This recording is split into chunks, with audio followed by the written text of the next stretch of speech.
ഇന്ത്യത്തെ ഏറ്റവും വലിയൊരു super star ആണ് അദ്ദേഹം. കുറെ സ്ത്രീകളെ കൊല്ലുന്ന ഒരു സൈക്കോ കില്ലറായിട്ടാണ് കഴിഞ്ഞ വർഷം സിനിമയിൽ അഭിനയിച്ചിട്ടുണ്ടായിരുന്നത്. അങ്ങനെയുള്ള ഒരു ചോയ്സ് ഉണ്ടല്ലോ, ഡയറിങ് ആയിട്ടുള്ളൊരു വേഷം എടുത്ത് അഭിനയിക്കാൻ. ആ ഒരു മനോഭാവം ശരിക്കും പ്രൊഡ്യൂസർ എന്നുള്ള രീതിയിൽ എത്രമാത്രം പ്രതീക്ഷ? ഞാൻ ഒരിക്കലും അങ്ങനത്തെ ഒരു കഥ എന്റെ അടുത്ത് വന്ന് ഞാൻ ഒരിക്കലും അങ്ങനത്തെ സബ്ജക്ട് ഒന്നും നമുക്കിനെ കൊണ്ടൊന്നും എനിക്ക് ചെയ്യാനായിട്ട് ഞാൻ ഒരിക്കലും ഇഷ്ടപ്പെടുന്നതല്ല. എനിക്ക് നമുക്ക് അതിനൊക്കെ ഒരു എന്താ വെച്ചാൽ എത്രയോ മുകളിലേക്കുള്ള ഒരു ഇതാണ് ഞാൻ പറയണത്. അത് ഈ പറയണത് മോശമാണെന്നല്ല പറയണത്. പക്ഷെ എനിക്ക് സിനിമ ചെയ്യുമ്പോ എനിക്കും ആഗ്രഹിക്കാനായിട്ടുള്ള ഇതുണ്ടല്ലോ. അപ്പൊ അങ്ങനത്തെ ഒരു ഇതാണ് ഇന്നതെന്ന് എനിക്ക് പറയാൻ പറ്റില്ല. എങ്കിലും അങ്ങനത്തെ ഒരു ഹീറോ ആണ്. അതെ, അങ്ങനത്തെ ഒരു ക്യാരക്ടറാണ് ഞാൻ പലപ്പോഴും അങ്ങനെ നോക്കിക്കൊണ്ടിരിക്കുന്നത്. എന്തെങ്കിലും വന്നു കഴിഞ്ഞിട്ടുണ്ടെങ്കിൽ 100%. ഒരിടയ്ക്ക് കേട്ടിരുന്നു, അതായത് സാറിന്റെ അടുത്ത് ഭദ്രൻ സാറ് ലാലേട്ടന്റെ ഒരു പ്രൊജക്ട് സംസാരിക്കാൻ, ലാലേട്ടൻ ഒരു ട്രക്ക് ഡ്രൈവറായ ഒരു പ്രൊജക്ട് സംസാരിക്കാൻ വന്നു എന്നും, എന്നാൽ അത് പിന്നെ പറയാനോട് നടന്നില്ല എന്നും, അങ്ങനെ ഭദ്രൻ സാർ അപ്രോച്ച് ചെയ്തിരുന്നോ വേണുഗോപാൽ? ഞാനത് കേട്ടതാണ്. ഞാൻ ഭദ്രൻ സാർ ഉണ്ടായിരുന്ന പുള്ളിയുടെ അസിസ്റ്റന്റ്, പിന്നെ അതേപോലെ ലാലേട്ടൻ, ആന്റോണ് ആ പ്രൊജക്ട് ആയിട്ട് വന്നത്. എന്റെ അടുത്തൊന്നും ഇതേപോലെ തന്നെ ഒരു കഥയുണ്ടെന്ന് കേൾക്കണം, ഭദ്ര സാറാണെന്ന് പറഞ്ഞു. അപ്പൊ അത് കേൾക്കാൻ വന്നു കഴിഞ്ഞപ്പോ അന്ന് ലാലേട്ടൻ അവിടെ തന്നെ, ഞങ്ങൾ ഒരേ ബിൽഡിങ്ങിലായതുകൊണ്ട് അപ്പൊ എന്റെ അടുത്ത് പറഞ്ഞ ലാലേട്ടനും കൂടി കേൾക്കണ്ടെന്ന് പറഞ്ഞു. അപ്പൊ ഞാൻ ഓക്കെ എന്ന് പറഞ്ഞു. അങ്ങനെ ലാലേട്ടൻ എന്റെ ഫ്ലാറ്റിലോട്ട് വന്ന് ഞങ്ങൾ എല്ലാവരും കൂടി ഇരുന്നാണ് കേട്ടത്. അതെനിക്ക് 2 വർഷമായിരുന്നു. അത് 24-ലായിരിക്കും അത്. പക്ഷെ അതൊരു ഒരു സൂപ്പർ സബ്ജക്ട് ആയിരുന്നു. അത് ഭയങ്കര ആക്ഷൻ. അറിയാലോ ഭദ്ര സാർ എങ്ങനെയാണ് സിനിമ ചെയ്യണമെന്ന് അറിയാലോ. പക്ഷെ അതിന്റെ ബഡ്ജറ്റ് എന്ന് പറഞ്ഞിട്ടുണ്ടെങ്കിൽ ആ സിനിമ സ്വാഭാവികമായിട്ട് ഒരു വലിയ ബഡ്ജറ്റ് ആവശ്യമുണ്ട് അതിന് ചെയ്യാനായിട്ട്. അപ്പൊ എനിക്ക് അങ്ങനത്തെ ഒരു ബഡ്ജറ്റിലോട്ട് പോകാനായിട്ട് എനിക്ക് എല്ലാം ഉണ്ട്, അങ്ങനത്തെ കുറെ കാര്യങ്ങളൊക്കെ ഉണ്ട്. പക്ഷെ എനിക്ക് ആ ഒരു ബഡ്ജറ്റിന്റെ ഒരു ഒറ്റ ഇതിൽ മാത്രം ഞാൻ പറഞ്ഞു എനിക്ക് അത് ചെയ്യാൻ പറ്റില്ല. ഞാനപ്പോ തന്നെ ആന്റോണിയോട് അടുത്ത് പറഞ്ഞു കഥ സൂപ്പറാണ്. ഭദ്ര സാറിനോടും പറഞ്ഞു ഇത് ഭയങ്കര ഒരു ഇതാണ്. ലൈഫിൽ നമ്മൾ റിസ്ക് മീൻസ് സിനിമ എല്ലാം റിസ്ക് ആണ്. അപ്പൊ എന്നിട്ട് ഞാനൊരു ഭയങ്കര റിസ്ക് എടുക്കാനായിട്ട് എനിക്ക് എപ്പോഴും ഒരു മടിയുണ്ട്. അപ്പൊ അതുകൊണ്ട് മാത്രം ഞാനത് പറഞ്ഞു. പിന്നെ അത് വേറെ പ്രൊഡ്യൂസ് ചെയ്യാന്നൊക്കെ എൻ്റെ അടുത്ത് പലരും പറഞ്ഞിരുന്നു. പക്ഷെ എനിക്കത് നമ്മളായിട്ട് വേവ് ലെങ്ത് ആയിട്ട് മാച്ച് ആവുന്ന ആൾക്കാരായിട്ടല്ലേ നമുക്ക് ചെയ്യാൻ പറ്റും. അപ്പൊ അങ്ങനെ ഞാനത് അങ്ങനെ വേണ്ടെന്ന് വെച്ചത്. സബ്ജക്ട് ഗംഭീരാണല്ലേ? ഗംഭീരം. അത് ഭയങ്കര ആക്ഷനും ലാലേട്ടന് വേണ്ടി എഴുതിയാക്കണ ഒരു ഇതെന്ന് പറയാം, അങ്ങനത്തെ ഇതാണ്. ഈ ലാലേട്ടനായിട്ട് പ്രൊജക്ട് ചെയ്യണമെന്ന് പറഞ്ഞിട്ട് ഡയറക്ടേഴ്സൊക്കെ അപ്രോച്ച് ലാലേട്ടനായിട്ട് ഇങ്ങനെ ചെയ്യാനായിട്ട് എനിക്ക് ഭയങ്കര ആഗ്രഹമുണ്ട്. നേരത്തെ ഈ മമ്മൂക്കയുടെ പറഞ്ഞ പോലെ തന്നെ എന്ന് പറഞ്ഞിട്ടുണ്ടെങ്കിൽ അതിനെ പറ്റിയ ഒരു സബ്ജക്ട് നമ്മുടെ അടുത്ത് വന്നത് കഥ കേട്ട് കഴിയുമ്പോൾ പറഞ്ഞാൽ അതിനോട് തന്നെ അറ്റാച്ച് ചെയ്ത് കഴിഞ്ഞിട്ട് ആർട്ടിസ്റ്റുകൾ ഉണ്ടാവും, മനസ്സിലായാലും. അപ്പൊ അതൊന്നും ഇപ്പൊ ഞാൻ ഏകദേശം ഞാനിപ്പോ നേരത്തെ ഇന്റർവ്യൂ പറയും നമ്മളൊരു 5 മൂവി ഞാൻ ഇപ്പൊ കൺഫേം ആക്കിയിട്ടുണ്ട്. 5 മൂവി. അപ്പൊ അതെല്ലാം എന്ന് പറഞ്ഞു കഴിഞ്ഞാൽ ഞാൻ കഥ കേട്ട് കഴിഞ്ഞിട്ട് എനിക്ക് ഒരു കോൺഫിഡൻസ് വന്നാക്കണ മൂവികളാണ്. എല്ലാ നാള് ഈ പറഞ്ഞ 100 കോടി ക്ലബിൽ കയറുമെന്നൊന്നുമില്ല. പക്ഷെ അത് ഞാൻ മനസ്സിലാക്കിയാക്കണ സ്ക്രിപ്റ്റ് അതേപോലെ തന്നെ ഒരു സിനിമ ആക്കിയിട്ടുണ്ടെന്നുണ്ടെങ്കിൽ ആൾക്കാർ പറഞ്ഞു കഴിഞ്ഞിട്ട് ഇതൊരു മോശം സിനിമ പറയില്ലെന്ന് എനിക്ക് ഉറപ്പുണ്ട്. അങ്ങനത്തെ സിനിമകളാണ്. പക്ഷെ ഇതിലൊന്നും ഇവരൊന്നും പ്ലേസ് ചെയ്യാൻ പറ്റാത്ത സിനിമകളാണ്. അതിന് അവരുടെ ആവശ്യമില്ല. അങ്ങനെയാണ്. അപ്പൊ അങ്ങനത്തെ വന്നു കഴിഞ്ഞിട്ടുണ്ടെങ്കിൽ അപ്പൊ ഏത് ഒരു പ്രൊഡ്യൂസറിനെ സംബന്ധിച്ച് എപ്പോഴും ആഗ്രഹമാണല്ലോ ഇവരെ പോലത്തെ ലെജൻസിനെ വെച്ചിട്ട് സിനിമ ചെയ്യണം. സിനിമയുടെ പ്രത്യേകത അതിലത്തെ നായികയുടെ റിക്വയർമെന്റ് പ്രായമൊക്കെ വളരെ രസമായിട്ട് തോന്നി. അതെ. അതിപ്പോ അടുത്ത ജോജു ഡയറക്ട് ചെയ്യാൻ പോണതും പുള്ളി തന്നെ ഹീറോ ആയിട്ട് അഭിനയിക്കാൻ പോണതാണ്. അപ്പൊ അത് 2 സിനിമകള് ഞാൻ കമ്മിറ്റ് ചെയ്തിട്ടുണ്ട് ജോജുവായിട്ട്.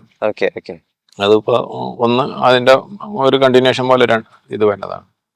അപ്പൊ അതില് ആ ഒരു ജോജുവിന്റെ ഒരു ഭാര്യയായിട്ട് തന്നെ ഇതിനു വേണ്ടിയാണ്. അത് ആ കഥാപാത്രം വളരെയധികം സ്ട്രക്ചറും ബ്യൂട്ടിയും ഇതെല്ലാം ഉള്ളതെന്ന് പറഞ്ഞാൽ ആ സിനിമയുടെ കഥയിൽ അതിനൊരു ഇമ്പോർട്ടൻസ് ഉണ്ട്. ചിലയിലുണ്ടല്ലോ സൗന്ദര്യം ഉണ്ടാവേ സൗന്ദര്യം ഇല്ലാതിരിക്കാൻ നമ്മ ഈ പറയുന്ന നായിക എന്തായാലും സിനിമയായിട്ട് ബന്ധമൊന്നും ഉണ്ടാവില്ല, സിനിമയുടെ കഥയായിട്ട് ബന്ധം ഉണ്ടാവില്ല.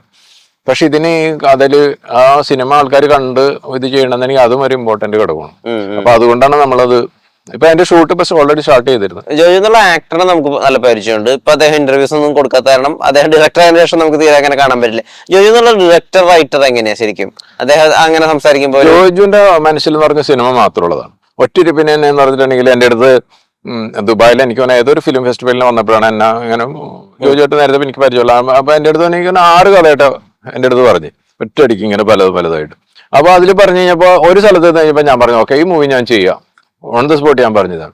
അപ്പൊ എന്റെ അടുത്ത് പറഞ്ഞു ചേട്ടാ അതിന്റെ സെക്കൻഡ് പാർട്ടും കൂടി ഉണ്ട് ഇതാണ്. അപ്പൊ ഞാൻ പറഞ്ഞു ഓക്കെ അതിന്റെ കഥ പറയാം. അത് കേട്ട് കഴിഞ്ഞപ്പോ ഞാൻ പറഞ്ഞു ഓക്കെ സെക്കൻഡ് പാർട്ട് ഞാൻ ചെയ്യാം. അങ്ങനെ കഴിഞ്ഞിട്ട് ഓൾറെഡി ഇവിടെ വന്ന് എഗ്രിമെന്റ് നമ്മൾ സൈൻ ചെയ്ത് ഇതെല്ലാം കഴിഞ്ഞിട്ട് ഇന്ന ടൈമിൽ ഇന്ന സിനിമ തീർക്കണം, അടുത്ത കഴിഞ്ഞ് ഇന്ന ചെയ്യണമെന്ന് പറഞ്ഞിട്ട് ഇത് ചെയ്ത് ഇപ്പൊ ജോജു ഇപ്പൊ ഓൾറെഡി അദ്ദേഹം മനസ്സിൽ കഥ പറയാണ്. ആണ് ജോജുന്റെ ഇതിലെന്ന് പറഞ്ഞാൽ വേണമെങ്കിൽ ഒരു വേറെ എത്രയോ വലിയൊരു 100 കോടിയുടെ എന്നുണ്ടെങ്കിൽ വലിയ വലിയ ആർട്ടിസ്റ്റുകളെ വെച്ച് അതും റെഡിയാണ്. അങ്ങനെ ഫുൾ ഈ പറയുന്ന രീതിയിൽ ആക്ഷനും ഇതൊക്കെ ആയിട്ടുള്ള കഥകൾ, ഇഷ്ടംപോലെ കഥകൾ. അതിൽ ഒരു അതിശയമാണ് പുള്ളി, ഇങ്ങനെ കഥ പറഞ്ഞുകൊണ്ടേയിരിക്കും. ഓക്കെ. OTT ഡീലുകളുമായിട്ടും ഒരു പരാമർശം നടത്തിയിട്ടുണ്ടായിരുന്നല്ലോ പണ്ട്. അതായത് ഇപ്പൊ നിലവിൽ മലയാള സിനിമയിൽ OTT എടുക്കാൻ ആളില്ല, പല രീതിയിൽ മലയാള സിനിമയാണ് അതിന്റെ സാധ്യത നശിപ്പിച്ചത് എന്നുള്ള രീതിയിലൊക്കെ അന്ന് സംസാരിച്ചിട്ടുണ്ടായിരുന്നു. പക്ഷെ നമ്മൾ ഈ പാൻ ഇന്ത്യ റിലീസും അല്ലെങ്കിൽ പാൻ ഇന്ത്യ മലയാള സിനിമയുടെ അപ്രീസിയേഷൻ ഒക്കെ നോക്കുമ്പോൾ ആളുകൾക്ക് എക്കോ ആയാലും രേഖാചിത്രം ആയാലും ഒക്കെ ഫൈനസ്റ്റ് ഇന്ത്യൻ ഫിലിം എന്നൊക്കെയുള്ള രീതിയിൽ പല സ്ഥലത്തും റാങ്കിങ് 1 ആയിരുന്നു രേഖാചിത്രം. അൽജോദേശം ഉൾപ്പെടെ മലയാള സിനിമയുടെ ഒരു അത്ഭുതമാണ് രേഖാചിത്രം എന്നൊക്കെ പറഞ്ഞിരുന്നത്. ഇങ്ങനെയൊക്കെ ആളുകൾ ഒരുപാട് പ്രൈസ് ചെയ്യുന്നുണ്ട്. പക്ഷെ അപ്പുറത്ത് പ്രൊഡ്യൂസേഴ്സ് പറയുന്നുണ്ട് മലയാള സിനിമയ്ക്ക് OTTക്ക് അത്ര വലിയ സ്കോപ്പ് ഒന്നും ഇല്ല, ഒരു കോവിഡിന്റെ സമയത്ത് ഉണ്ടായിരുന്ന ഭൂമി ഇപ്പൊ ഇല്ല എന്നുള്ളത്. എന്താ ഇതിന്റെ ഒരു യാഥാർത്ഥ്യം? അല്ല, അത് വെച്ചിട്ടുണ്ടെങ്കിൽ എനിക്ക് തോന്നുന്നു ആ ഓരോ ഇത് വന്നാക്കുന്നത് കൂടുതലും മലയാള സിനിമകൾക്ക് മാത്രമാണ്. എന്ന് വെച്ചിട്ടുണ്ടെങ്കിൽ നമ്മളിപ്പോ ഒരു സിനിമ എടുത്തു കഴിഞ്ഞിട്ടുണ്ടെങ്കിൽ ആ ഏതെങ്കിലും OTT പ്ലാറ്റ്ഫോം ആണെങ്കിൽ അവർക്ക് യഥാർത്ഥ കണക്ക് കിട്ടുന്നുണ്ട്. എത്ര പേര് സിനിമ വാച്ച് ചെയ്ത്, അതിനേക്കായിട്ട് എത്ര അവർക്ക് റവന്യൂ വന്നു, ഇല്ലെന്നുണ്ടെങ്കിൽ ഒരു സിനിമ അവര് ഇത് സ്ട്രീമിംഗ് സ്റ്റാർട്ട് ചെയ്ത് കഴിഞ്ഞിട്ടുണ്ടെങ്കിൽ അന്ന് എത്ര പുതിയതായിട്ടുള്ള സബ്സ്ക്രൈബേഴ്സ് വന്നിട്ടുണ്ട്. ഇതെല്ലാം നോക്കിയിട്ടാണല്ലോ അവർ അതിന്റെ പ്രോഫിറ്റ്. അപ്പൊ അവർക്ക് ഇത് പല സിനിമകളും വർക്കൗട്ട് ആവണില്ല. ഏത് ഇത്ര വലിയ ബഡ്ജറ്റ് പോസ്റ്റ് കോവിഡിന്റെ സമയത്ത് വലിയ അമൗണ്ടിന് ഇവർ വന്നു കഴിഞ്ഞിട്ട് ആവേശത്തിൽ സിനിമ എടുത്തിരുന്നു.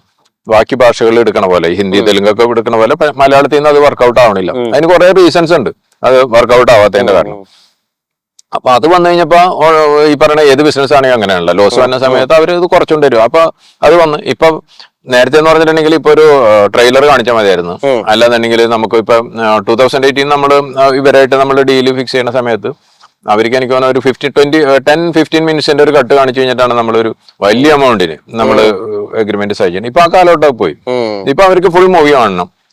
ഫുൾ മൂവി അവരുടെ ടീമുകൾ. അതിപ്പോ OTT എന്ന് പറഞ്ഞിട്ടുണ്ടെങ്കിൽ അറിയാലോ, വേൾഡ് ലാംഗ്വേജ് കൊടുക്കുക, എല്ലാ ലാംഗ്വേജും കൂടി ചേർന്നിട്ടാണ് OTT ചെയ്യുന്നത്.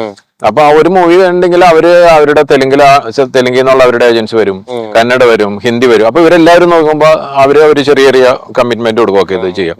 അതെല്ലാം കൂടി ചേർന്നിട്ടാണ് ഒരു പ്രൊഡ്യൂസറിന്റെ അടുത്ത് ഇത് പറയണം. അപ്പൊ ഒരു കൂട്ടായ തീരുമാനമാണ്. അപ്പൊ അതിൽ മെജോറിറ്റിയും പറയണ ഈ സിനിമ വർക്കൗട്ട് ആവില്ല എന്ന് പറഞ്ഞു കഴിഞ്ഞാൽ അവരവിടെ വെച്ച് കഴിഞ്ഞിട്ട് ആണ്. അപ്പൊ അതാണ് ഇപ്പൊ സംഭവിച്ചോണ്ടിരിക്കുന്നത്. അല്ലാതെ പണ്ടത്തെ പോലത്തെ ഒരു റിലേഷന്റെ പേരില്ല, അങ്ങനത്തെ ഒരു കമ്മിറ്റ്മെന്റ് ഒന്നുമില്ല. അപ്പൊ അത് റിസ്ക് തന്നെയാണ്. ഫേസ്ബുക്കില് ദിലീപ് കുറ്റമുക്തനായപ്പോ സത്യമേവ ചെയ്തെന്നൊരു കുറിപ്പൊക്കെ ഇട്ടിട്ടുണ്ടായിരുന്നു. അദ്ദേഹം അടുത്ത സുഹൃത്തും അല്ലെങ്കിൽ അദ്ദേഹത്തിൽ അങ്ങനെ ഒരു സത്യം ഉണ്ടെന്ന് വിശ്വാസമൊക്കെ ഉണ്ടായിരുന്നോ? എനിക്ക് 100% വിശ്വാസം ഉണ്ടായിരുന്നു. ഇല്ലെന്നുണ്ടെങ്കിൽ ഞാൻ അങ്ങനെ ഫേസ്ബുക്കിൽ വന്നിട്ട് ചെയ്യേണ്ട ആവശ്യമില്ല. നമ്മൾ എന്താ വെച്ചിട്ടുണ്ടെങ്കിൽ ഞാൻ അതിന്റെ യാഥാർത്ഥ്യങ്ങളുണ്ടല്ലോ, അതായത് നമ്മളിപ്പോ ദിലീപ് പറയണത് മാത്രമല്ല, കേസ് അന്വേഷിച്ച ആൾക്കാർ, അതിന്റെ പുറയില് ഈ പറയണ കോടതിയിൽ ഇത് ചെയ്തിരുന്നു, അങ്ങനെ ഉള്ള എല്ലാവരുമായിട്ടെന്ന് പറഞ്ഞിട്ടുണ്ടെങ്കിൽ ഞാൻ പല രീതിയിൽ ഇതിന്റെ വലിയ പോലീസ് ഉദ്യോഗസ്ഥർ ഇവരൊക്കെ ആയിട്ടെന്ന് പറഞ്ഞിട്ടുണ്ടെങ്കിൽ ഞാൻ പല രീതിയിൽ ബന്ധമുള്ള ഒരാളാണ്. അപ്പൊ നമ്മൾ അങ്ങനെയുള്ള ഒരു, അല്ലാതെ വെറുതെ വീട്ടിൽ ആളിലടച്ചിരുന്ന് കഴിഞ്ഞിട്ട് കുറച്ച് യൂട്യൂബ് കണ്ടു കഴിഞ്ഞിട്ട് ഒരാളെ നമ്മൾ ഇത് പറയണത് ശരിയല്ല. പഠിച്ചിട്ട് തന്നെ. അപ്പൊ ഞാൻ ഇവരുടെ നിന്ന് എല്ലാവരുമായിട്ട് സംസാരിച്ചു. പല ആൾക്കാർക്ക് അത് പുറത്ത് പറയാനൊക്കെ ബുദ്ധിമുട്ടുള്ള ആൾക്കാരുണ്ടാവും. അപ്പൊ അതിൽ നിന്ന് ഞാൻ മനസ്സിലാക്കിയിട്ടുണ്ട്, അതായത് ഹീസ് ഇന്നസെന്റ്, ഒരു ഇതിലും ഇത് ചെയ്തിട്ടില്ല. പക്ഷെ ഒരു കാര്യം എന്ന് വെച്ചിട്ടുണ്ടെങ്കിൽ നമ്മളൊരാള് ഏതെങ്കിലും രീതിയിൽ ഈ പറയണ സോഷ്യൽ മീഡിയ കൂടി വന്ന് ചീത്ത പറഞ്ഞു കഴിഞ്ഞിട്ടുണ്ടെങ്കിൽ നമുക്ക് നാളെ അത് മാറ്റി പറയാൻ പറ്റില്ല. പ്രത്യേകിച്ച് ഈ പറയണ ഏതെങ്കിലും രീതിയിൽ സെലിബ്രിറ്റികളോ അല്ലെന്നുണ്ടെങ്കിൽ ഈ പറയണ ഈ യൂട്യൂബായിട്ടൊക്കെ നടക്കുന്ന ആൾക്കാരെ സംബന്ധിച്ച് പറ്റും. അപ്പൊ അവര് പിന്നെ ഇതിന്റെ പുറകെ പോകും, അതാണ് നമ്മൾ കണ്ടാക്കണം. അപ്പൊ പിന്നെ ഒരു കാര്യം എന്ന് പറഞ്ഞു കഴിഞ്ഞാൽ ഇപ്പൊ ഞാൻ അങ്ങനെ പറഞ്ഞു വെച്ചിട്ടുണ്ടെങ്കിൽ അത് കോടതി പറഞ്ഞതിന് ശേഷമാണ്. അതിന് മുന്നേ ഞാൻ പറയണത് ശരിയല്ല. കോടതിയിൽ 8 വർഷം എടുത്ത ഒരു കേസാണ്. അപ്പൊ അത് കോടതി അതും നിസ്സാര ആളല്ല ഇത് ചെയ്താക്കണം. അവരെ സംബന്ധിച്ച് നല്ല റെപ്യൂട്ടേഷൻ ഉള്ള ഒരു ജഡ്ജി പറഞ്ഞു കഴിഞ്ഞിട്ട് ഞാൻ അതിനെ ഓവർകം ചെയ്ത് കഴിഞ്ഞിട്ട് അതല്ല പുള്ളി കുറ്റവാളിയാണെന്ന് പറയണത്. അപ്പൊ നമുക്ക് ഇവിടുത്തെ നീതിന്യായ വ്യവസ്ഥ നമുക്ക് ഈ പറയണ നമ്മൾ റെസ്പെക്ട് ചെയ്യണമല്ല, അല്ലെങ്കിൽ വിശ്വാസമില്ല എന്നുള്ളതല്ല അതിന്റെ ഇത്. അപ്പൊ ഞാനതുകൊണ്ട് പറഞ്ഞോളാം. അതുകൊണ്ട് നമുക്കങ്ങനെ നാളെ ആരെങ്കിലും നമ്മളെ കുറ്റം പറയുമോ അല്ലെങ്കിൽ നമ്മുടെ ഡാമേജ് ആവാതെ ഞാനതൊന്നും ചിന്തിക്കുന്ന ഒരാളല്ല. അപ്പൊ ഞാൻ 100% ദിലീപ് ഇതാണെന്ന്, ഞാനൊരു ദിലീപായിട്ടുള്ള ഒരു പ്രൊജക്ടുകൾ നമ്മൾ നേരത്തെ സംസാരിച്ചുകൊണ്ടിരിക്കുന്നതാണ്. അപ്പൊ അതിന്റെ ബഡ്ജറ്റിനെ പറ്റിയൊക്കെ നമ്മൾ സംസാരിച്ചുകൊണ്ടിരിക്കുന്നതാണ്. അപ്പൊ എനിക്കതിൽ കോൺഫിഡൻസ് ഉള്ള ആളാണ്. ഈ ആട് 3 ഒരുപാട് ആശയങ്ങളുടെ ഒരു ഖനിയായിട്ടാ പറയപ്പെടുന്നത്. അതായത് ഇത് ഇനിയിപ്പോ ഒരു 4 വേണമെങ്കിൽ ഇറക്കാം. എന്നോട് വിജയബാബു മൊത്തം പറഞ്ഞത് ഞങ്ങളിത് 1 ലാസ്റ്റ് റൈഡ് എന്നാ പറയുന്നത്, പക്ഷെ അത് ഉറപ്പിച്ചിട്ടില്ല എന്നുള്ളത്. അതുപോലെ ഓരോ ക്യാരക്ടേഴ്സിനും ആരാധകരുണ്ട്, ഫേസ്ബുക്കിൽ ഫാൻസ് ഗ്രൂപ്പുകളുണ്ട്, ഡ്യൂഡിനുണ്ട്, ഷാജി പപ്പനുണ്ട്, ക്യാപ്റ്റൻ ക്ലീറ്റസ് ഉണ്ട്. ഒരുപാട് കാലത്തിന് ശേഷം മലയാളി ഒരു കഥാപാത്രത്തിന്റെ പേര് ഓർത്തിരിക്കുക, അവരുടെ തീം മ്യൂസിക് ഓർത്തിരിക്കുക. അപ്പൊ വലിയൊരു അനന്ത സാധ്യതയുണ്ട് ഇതിനകത്ത്. ഓരോരോ സിനിമകളായിട്ട് ഓരോരോ കഥാപാത്രത്തിന് ഇറക്കാം, കണ്ടിന്യൂഷൻ ഇറക്കാം. അപ്പൊ എത്രമാത്രം പ്രതീക്ഷയുണ്ട് ഈ ഇൻസ്റ്റാൾമെന്റിൽ ഇനി അങ്ങോട്ട് തുടർന്നും കൊളാബറേറ്റ് ചെയ്യോ ആടിന്റെ? അല്ല, നമ്മളിപ്പോ ആദ്യം ഞങ്ങളൊരു ജോയിന്റ് ആയിട്ട് വന്നതാണല്ലോ. അപ്പൊ ഇതുവരെയും ഇതുവരെയുള്ള ജേർണി എന്ന് പറഞ്ഞിട്ടുണ്ടെങ്കിൽ വളരെ ഹാപ്പി ആയിട്ടായിരുന്നു. ഞങ്ങൾ അങ്ങോട്ടും ഇങ്ങോട്ടും പറഞ്ഞാക്കുന്ന കാര്യങ്ങളെല്ലാം ഒരു 1% പോലും വ്യത്യാസമില്ലാതാണ് പോയാക്കണത്. അപ്പൊ അത് നമുക്കിപ്പോ കണ്ടിന്യൂ ചെയ്യുന്ന പ്രശ്നമൊന്നുമില്ല. ഇപ്പൊ നമ്മളൊരു ബിസിനസ് ആണല്ലോ ഇത്. അൾട്ടിമേറ്റ് നമ്മൾ വളരെ ഹാപ്പി ആയിട്ട് പോകണം. ഇനി നമ്മൾ ഈ പറഞ്ഞ ഇറങ്ങി കഴിഞ്ഞിട്ട് നാളെ തലവേദനയാണ്, ഇത് വരണ്ടായിരുന്നു, ഇങ്ങനെയൊക്കെ ചിന്തകൾ വരുമ്പോഴാണല്ലോ നമ്മൾ ഇടയ്ക്ക് വെച്ച് കഴിഞ്ഞിട്ട്. അപ്പൊ എനിക്ക് അങ്ങനത്തെ ഒന്നും തോന്നിയിട്ടൊന്നുമില്ല. വളരെ സിൻസിയർ ആയിട്ടാണ് എന്റെ അടുത്ത് അപ്രോച്ച് ചെയ്തേക്കുന്നത്. ഞാൻ അതേപോലെ തന്നെയാണ് ചെയ്യുന്നത്. അപ്പൊ അങ്ങനത്തെ ഒരു ഇതായതുകൊണ്ട് ചിലപ്പോ ഫ്യൂച്ചറിൽ നമ്മൾ ഒരുമിക്കാന്ന് പറയാൻ പറ്റും.